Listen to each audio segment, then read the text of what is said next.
Sam mentioned most of it. We've been traveling abroad to meet different people, both from Europe and from our diaspora. And we've been doing this regularly now. We went to the United States, and now we've come to the EU, trying to get a sense of what is going on here, and also to give people a little bit of a sense of what is going on back home. So, happy to take your questions. Yes, please. I have 3 questions, if that's okay. Let's start. Can we do one at a time, please? Can we do one at a time? That's what I'll do. All right. See, the first question is, what was the main message for the parliamentarians here? And what do you expect from them? What do you expect from Europe? Have you come with any sort of expectation that you tell them, give them a message, and then you want them to do something? No. And it's more of a conversation than a message. I'm no one to come and give a message to the Europeans. It's an exchange of ideas about what is going on in India, what's going on here, the type of cooperation that we can do. So it's more of the frame is a conversation. We discussed with the parliamentarians across the board relationship between India and Europe, changing globe, transition, into a new sort of energy paradigm, into a new mobility paradigm. So that was what the discussion was about. It's very fruitful. What's happening in India? What did you tell them? Could you elaborate a little bit, please? Yeah, we were giving them a sense of the type of challenges India is facing, economic challenges, other challenges, the general sort of attack on the democratic institutions. So that's what we discussed. Yes, go ahead. Yes. Can you speak a little louder? Welcome to Brussels, and thank you so much for organizing this. You're basically here on the eve of G20. Most of the European leaders are back in Delhi, and they're going to be meeting with Mr. Modi. They're going to be meeting with the government there. And my question to you is, do you feel with all of these... Sorry, can you hear me? We can hear you.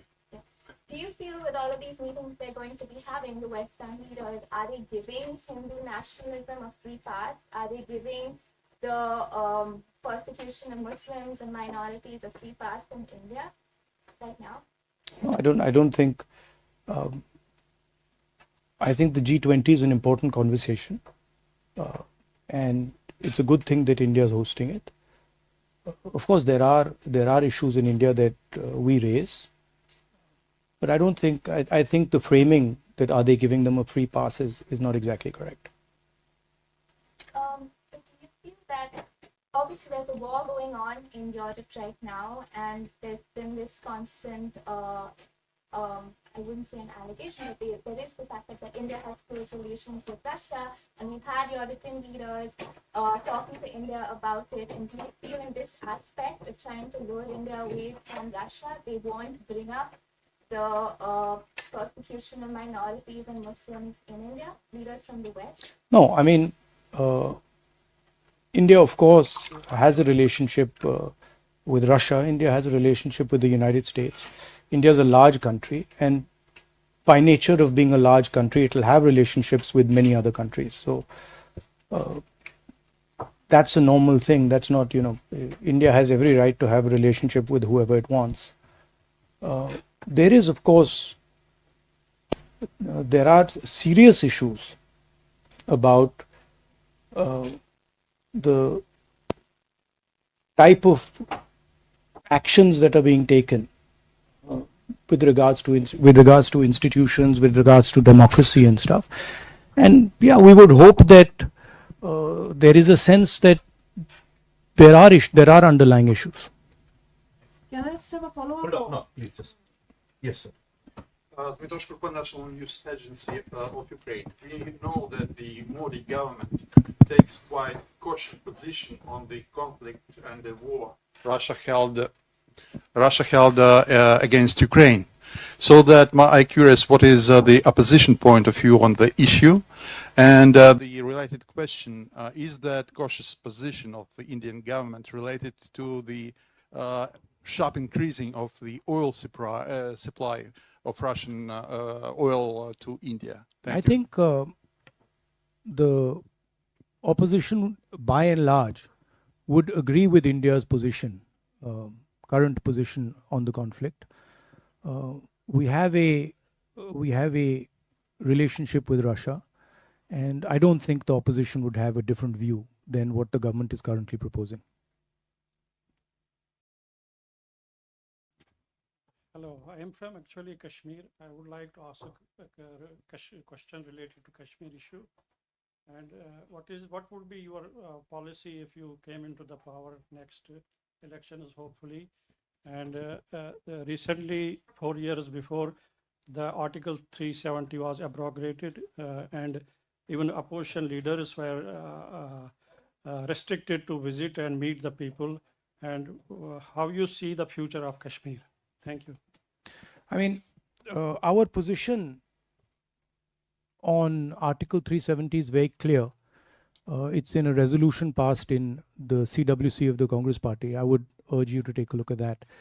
Of course, we are for ensuring that every single person in our country has a voice, is allowed to express themselves, and we feel very strongly that Kashmir should develop, Kashmir should progress, and there should be peace in Kashmir. Please. Morning. Thank you very much, Pascaline Gabory, Pilot for Dev. I just would like to know what are your next priorities, political priorities, and what will be your world vision in the context of growing tensions. Thank you. What would be my Your view on international relations in a difficult context that we are now. I've been saying in all my meetings that it is pretty clear that China is proposing a particular view, a particular vision of the planet, right? And they are putting on the table the idea of the Belt and Road. And one of the reasons they are able to do that is because they have become a center of global production. And this is something I told the people yesterday in the External Affairs office. But I don't see an alternative vision coming from our side. That vision requires a vision for production in a democratic environment. What the Chinese have basically shown is that it is possible to produce effectively in a coercive environment where you don't give people freedom, where you restrict their freedom, but you offer them prosperity without political freedom. And the challenge for us is, can we provide an alternative vision where we do production under democratic conditions with political and economic freedom? And I think there's a lot of cooperation that can happen between the United States, between Europe, and between us. And I think that's where a lot of our focus should go.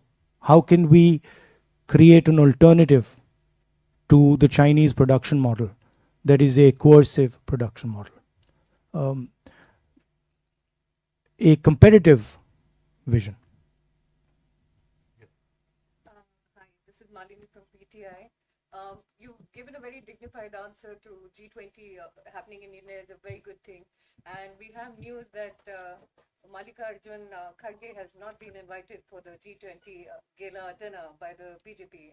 And that says a lot. And I would like you to comment on that, because you are holding a very good stand, supporting the G20 happening in India. And here we have a very contrary, very interesting. No, what's contrary about it? I mean, they've decided not to invite the leader of the opposition. It tells you something. I mean, it tells you that they don't value the leader of 60% of India's population, and it's something that people should think about. Why they're feeling the need to do that, and what is the type of thinking that goes behind that? I have a follow-up question as well. I was there in Paris to cover Mr. Modi's, Bastille Day parade event, and two things happened at that time, which is very controversial. There was a 17-year-old boy who was shot in France, and the French actually jailed about 1,000 people just so that the event would go peacefully. And at the same time, I didn't the Manipur realize issue that. happened. And the EU tried to raise that issue, but there was no conversation on that in the platform. Instead, there was a lot of retaliation from the Indian ministries regarding the same, that this should not be brought up. But we were actually talking of freedom at that time in France, and I thought that that issue should have been brought up. But what do you think about that? About Have you spoken about it here when you about what? about the Manipur issue, the human rights issues that we're facing? Yeah, I mean, our position on Manipur was very clear. I actually visited Manipur, and I think we are very much for democratic rights, harmony, peace between people. I mean, as Sam said, I walked 4,000 kilometers for that very purpose, and I think there is a sense in India that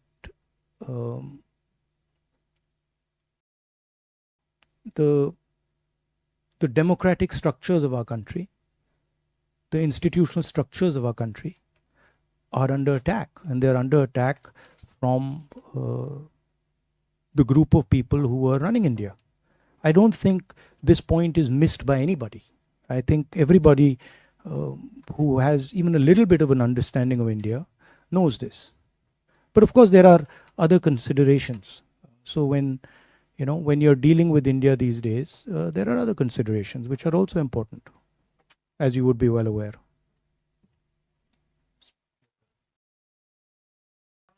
The democratic fight and the fight for democracy in India is ours, and it's our responsibility, and we will take care of it, and we will make sure that the sort of onslaught on our institutions, on our freedom is stopped.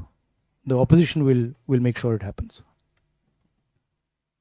Sir मेरा नाम यूनुसान, मैं आज तक के लिए काम करता हूँ। मैं अपनी भाषा में आपसे क्वेश्चन करूंगा। आप 6 रोजा दौरे पे आए हैं, तो उसका बुनियादी मकसद क्या, और आपकी कल बेल्जियम और यूरोपियन पार्लियामेंटेरियन से मुलाकात रही है, तो वो कैसे रही?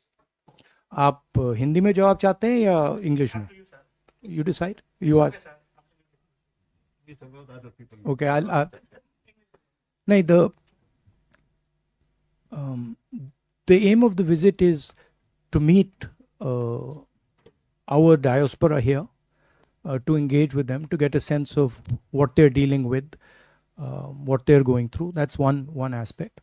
The second aim is to meet members of the government here, MPs, other people, and to get a sense of how they are seeing India, how they're seeing the possible cooperation between India and Europe, how they view India, what they think India should be doing, and also giving them a bit of a sense of what we think our relationship should look like.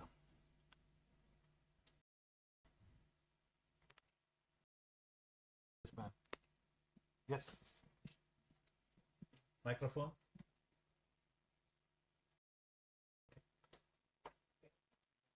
We can hear you, I think. My name is Odile Harvey. I'm covering for a regional radio in France, in Brittany, where in fact we have an association, Armor India, which has been started by an industrialist who works in India for his company, and then when he retired, he started that association and bringing wonderful Indian culture to this remote part of France. Now, last night, I saw on French television a program which has usually good reputation. It's Envoyé Spécial on France 2. And they describe all the discriminations about the Muslims, about the Christians in very cruel terms. And was that program exaggerated? You can still see it on the Well, website. ma'am, And I know you're going to France, so I just would like to know about the situation of all those discriminations in India. Thank you. I mean, of course, I would have to see the program before I can comment on whether it was exaggerated or not. So I don't know what that program was saying. But certainly there is an increase in discrimination and in violence in India, and there is a full-scale assault on the democratic institutions of our country. That everybody knows, and internally in India it's been commented on, and globally it's been commented on. Of course, minorities are under attack, but so are many other communities. Dalit communities, tribal communities, lower caste communities are also under attack. There is a attempt to change the nature of our country. Our country in the constitution is described as a union of states, and we believe that the most critical aspect of our union is the conversation between members of our union. And there is an alternative vision, which is the BJP vision, which believes that power should be centralized, power should be concentrated, wealth should be concentrated, and the conversation between members of the union, between people of India, should be suppressed. And so this is the fight between two visions. I like to term it the fight between Mahatma Gandhi's vision and Nathuram Godse's vision. Nathuram Godse being the person who assassinated our leader. Follow question. Yeah, so there are a lot of people here who had no idea you were here, Indians I'm talking about, and they would have liked a public meeting. You know, a lot of sort of, people who identify themselves as liberal Indians who still believe in the idea of, a pluralistic India. And they were like, oh, he's here, we have no idea, why is there no public meeting? And So why do you think is- you should not organize that? No, there To sort is- of meet, have an open, if I'm allowed to finish, an open meeting to meet all kinds of Indians who would have liked to sort of just see you or, or talk to you. And the second question is Let's deal with one question at a time. But everybody's been asking too. What? Relax. You can ask too. No, one second. We'll take one at a So time. when we design these tours, we have a structure, and the organizers decide whether we are going to have closed door meetings, whether we're going to have public meetings and stuff like that, depending on the length of the tour and the type of place we're going to.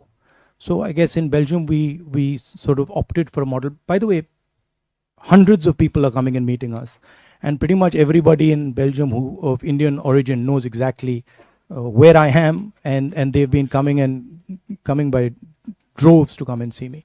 But I think we decided that a full-blown Indian-style public meeting in Belgium might not be the best way to do it. You've said in the past you were spied on by the government. Is that still true? Do you have any more information? Are you still being spied on by the Indian government? I mean, the fact that Pegasus was on my phone is a known fact. I mean, I don't know the details of how I'm tracked, but I'm certainly tracked for sure. Yes. In fact, just going back to the Bharat Jodo Yatra, there is also, I think I'm very loud. Everybody can hear me. All right. I have heard a lot of speeches before, starting 2014 onwards. You have been mentioning a very, very important, crisis that is coming up in India. The unemployment of the youth, which is at the highest level right now. While you were on your yatra across the country, did you meet the youth, and did this issue actually really come up many times? Yeah, I in did. various states? I met thousands and thousands of youngsters, and all of them said exactly what you're saying. the three things they said: number one, unemployment; number two, huge increase in the levels of poverty, and completely skewed income distribution. So few people getting very, very wealthy, and the bulk of people, being pushed back into poverty, and then rising prices and inflation. Those were the three things that repeatedly they told me. The fact of the matter is that India has the highest unemployment that it's had in the last 40 years. So there is something clearly wrong with our economic model. It's not accepted, and there's a lot of media support for the government. So those type of things don't come out. But I don't think the current path we are on, economic path we are on, is sustainable in any way. And there will certainly be consequences and a backlash to this model. Yes, sir. My name is Nadeem Bhatt. I am from ARI News. You have just talked about the minorities in India. I would like to ask about Kashmir. What is your party's stance on the current situation in Kashmir, and what step do you believe should be taken to address the ongoing conflict there? How do you view the role of international diplomacy in resolving the Kashmir issue, and what would be your approach if your party comes into power? Kashmir is, of course, an integral part of India, so it's nobody's business other than our own, other than India's business. Our position, as I stated earlier, is very clear. It's in a working committee resolution. We can give you a copy of that resolution if you're interested in reading it. But I feel that it's very important, the general discussion we're having here, that democratic institutions, democratic structures need to be protected in India, and the voice of people needs to be defended and protected. And that goes for every single part of India, including Kashmir.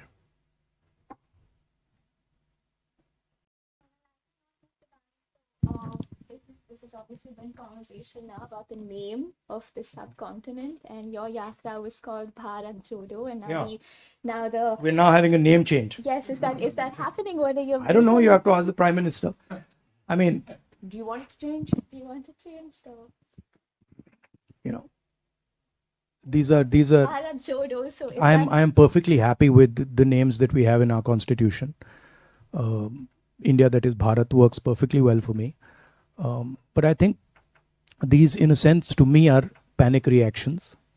There's a little bit of fear in the government. These are distraction tactics. We, of course, came out with the name India for our coalition, and it's a fantastic idea because it represents exactly who we are. We consider ourselves to be the voice of India, and so the word works very well. But it's obviously disturbed the Prime Minister enough that he wants to change the name of the country, which is absurd, but that's what it is. It's also interesting that every time we raise the issue of Mr. Adani and crony capitalism, the Prime Minister comes out with some dramatic new diversion tactic. It's curious that just after I did a press conference on Adani, this entire diversion is put into place. It's interesting. Yes, ma'am. Yes. EU journalist for Radio Nova Time. Again, thank you. In view of the COP28, the climate conference in Dubai, what are your expectations? And do you think that India is going to be the major spokesperson for the Global South? Thank you. Well, I don't know. I mean, I think India has a relationship with the Global South, and I think there are bonds there, historical bonds there, that make us close to the Global South. I don't know if we are the spokesman of the Global South, but certainly we have a relationship with them. On the environment, of course, we are, as a planet, going through these large transitions, energy transition in the way we move. And I think environment is a central issue for India. It's of course not in a country where there are many poor people. It's difficult to make environment top of mind, but I think it is a critical issue, and it's very important that we think about it in a strategic and a long-term way.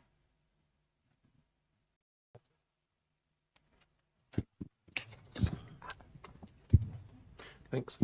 Brian Ricketts, representing the European coal industry, and I've enjoyed visits to European coal industry, and I've enjoyed visits to coal power plants and mines in India.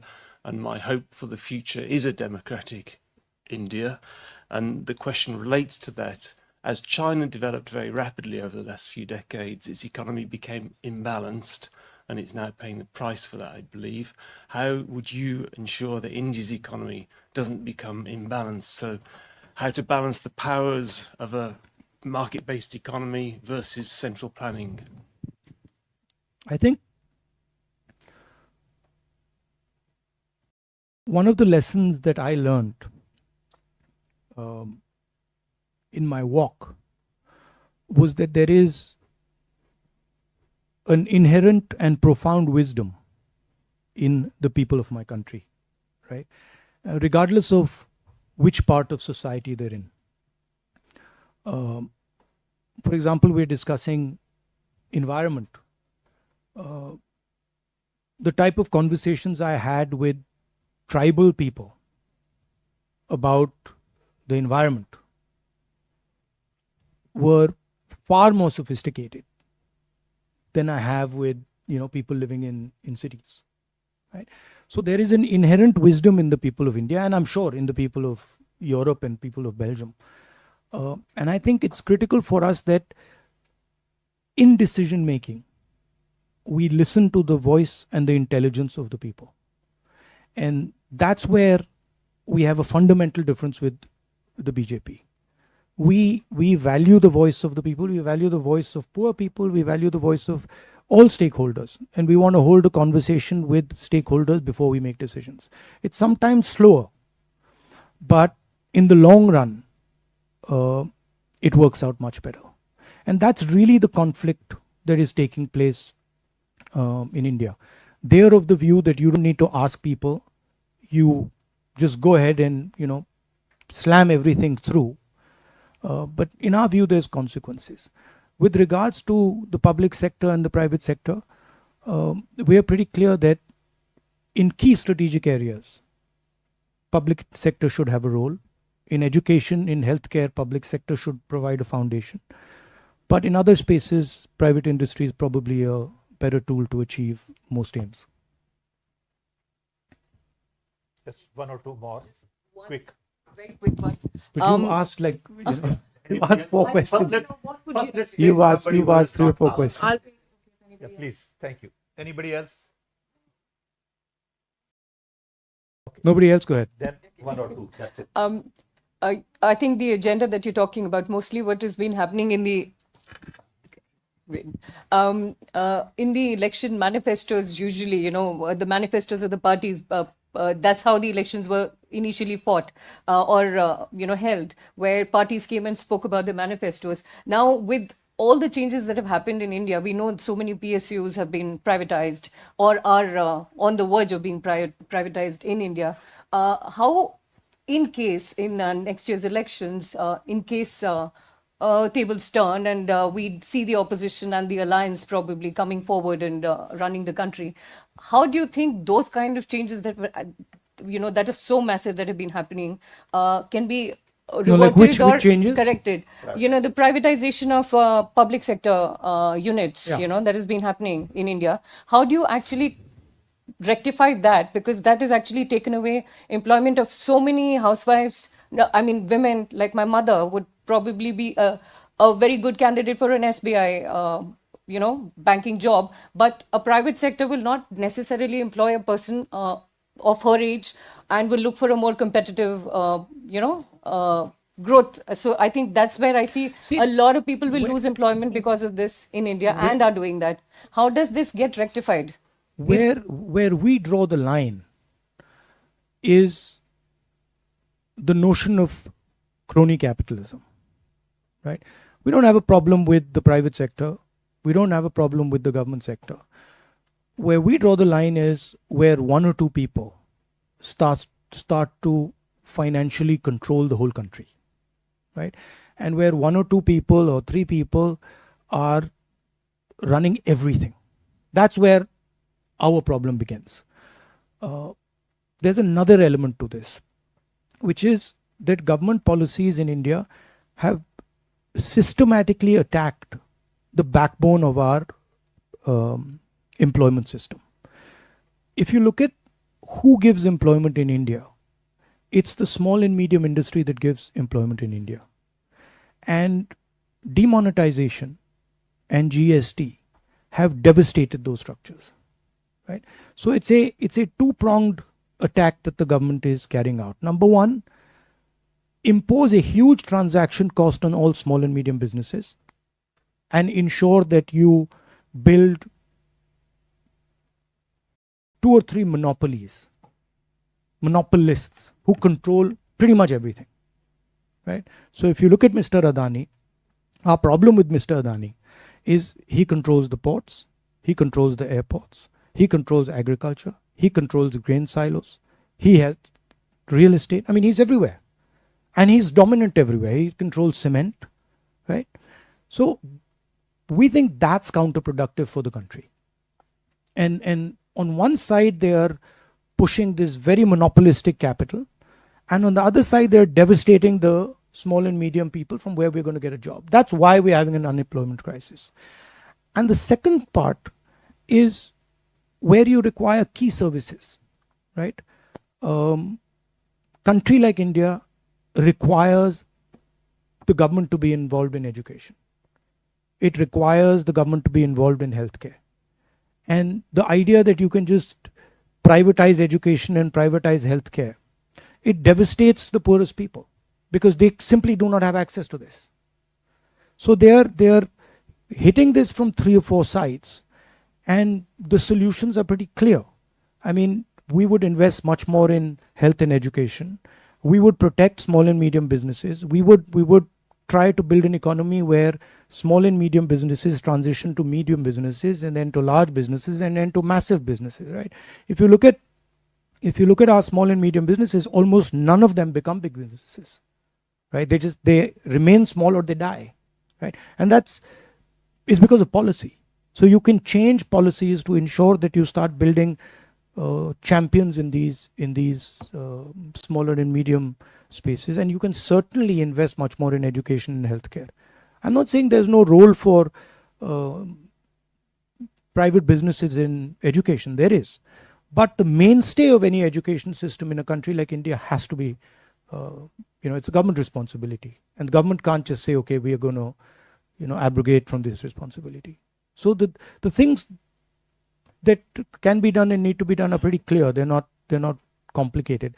And if you look at our last manifesto, I think we ironed out quite a few of these ideas.